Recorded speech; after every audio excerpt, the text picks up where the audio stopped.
हम चाहते हैं कि सरकार को हमारी पीड़ा बताएं और सरकार को यह आभास हो ये वो अंचल है जिसे मेवात का अंचल कहते हैं। ये वो धरती है जिस धरती में हिंदू और मुसलमान भाई की तरह रहता है। लेकिन ये भारतीय जनता पार्टी का शासन पहले तो हमको लड़ाता है, फिर हमारी पेट की रोटी को छीनता है। और जो हमारी पेट की रोटी को छीनता है उससे हमें निवेदन नहीं, हम उनसे ये कहना चाहते हैं कि ये तो हमारी सुन लेना, अगर हमारी नहीं सुनी जाएगी तो हम आर और पार की भी करने को तैयार है। आदरणीय बाबर साहब, हम एक आंदोलन करना चाहते हैं जो मेवात से चलेगा और जयपुर की धरती के ऊपर उस मुख्यमंत्री के निवास पर जाएगा जिस मुख्यमंत्री को आज पूरे राजस्थान का अपना अधिकार दिया है प्रत्येक जनता का ध्यान रखने का। मेवात के ऊपर ध्यान नहीं है। इन्होंने नीति बनाई है कि मेवात कमजोर हो जाए ताकि हम लोग सत्ता में बने रहे। आपका अगर हम पे आशीर्वाद रहा तो ये किसान एक लड़ाई लड़ने को तैयार है। आप लोग तैयार हो?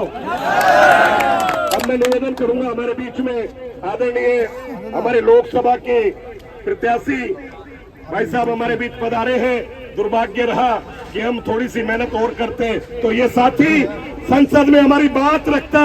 आज हमारी पीड़ा को कोई सुनने वाला नहीं है, क्योंकि अवसर पर हम केवल और केवल इस बात पर वोट कर जाते हैं कि ये मेरा है और ये तेरा है। आदरणीय ललित भाई से निवेदन करूंगा, आज हमारी पीड़ा में आप शरीक हुए, आपका बहुत बहुत आभार। आदरणीय ललित जी। साथियों, हम सबको इस बात की पीड़ा है कि आज किसान की हालात बड़ी जो है दुर्भाग्यपूर्ण है। मैं अभी चर्चा कर रहा था आदरणीय भवर साहब से कि मैं रास्ते मुंडावर से आया और किसान ने खड़ी प्याज की फसल के अंदर एरोसिस को ट्रैक्टर से भाड़े काम कर रहे हैं कि उसको जो उसकी लागत नहीं मिल पा रही, जो उसने खर्चा किया है, अगर उसको पाड़ करके उखाड़ करके मंडी में लाता है तो उसके और खर्चा पर मंडने काम होगा, इसलिए प्याज को मंडी में लाने काम नहीं कर रहा। हम सब लोग मिलकर के विधानसभा में इस बात को रखेंगे, मुख्यमंत्री से मिलकर ही बात करेंगे और आदरणीय भवर साहब चर्चा हुई है कि दिल्ली में संसद में इस बात को उठाने काम करेंगे। हम लोग चाहते हैं किसान को पूरा उसका भाव मिले। एमएसपी की बात करने वाले ये लोग आज किसान की क्या हालात हो रही पूरे देश के अंदर आप सब लोग देख रहे हो, इसलिए लंबी चौड़ी चर्चा किए भी नहीं। आप सबकी जो पीड़ा है वो हम सबको पता है, पीड़ा सुनने के लिए हम लोग आए हैं। उचित जगह पर आपकी बात को रखने काम करेंगे जिससे किसान को न्याय मिल सके। और अदरवाइज किसान जो लड़ाई लड़ने की बात करे, पप्पू जी कह रहे हैं, उस लड़ाई में कंधे से कंधा मिलाकर आप साथ खड़े रहेंगे। यही बात कहने के लिए आप हाजिर हुए हैं। धन्यवाद। राम राम साहब। ललित भाई ने अपनी बात कही। आदरणीय भवर साहब, मैं कहना चाहूंगा हम लोग दुख में भी ऐसे ही खड़े होते हैं, सुख में भी ऐसे ही खड़े होते हैं। और अभी यहाँ एक गायकार आया था, किसान का बेटा, वो मुझसे कह रहा था कि अलवर की खोडन में दुख में भंवर सा तू ही दिखे रे।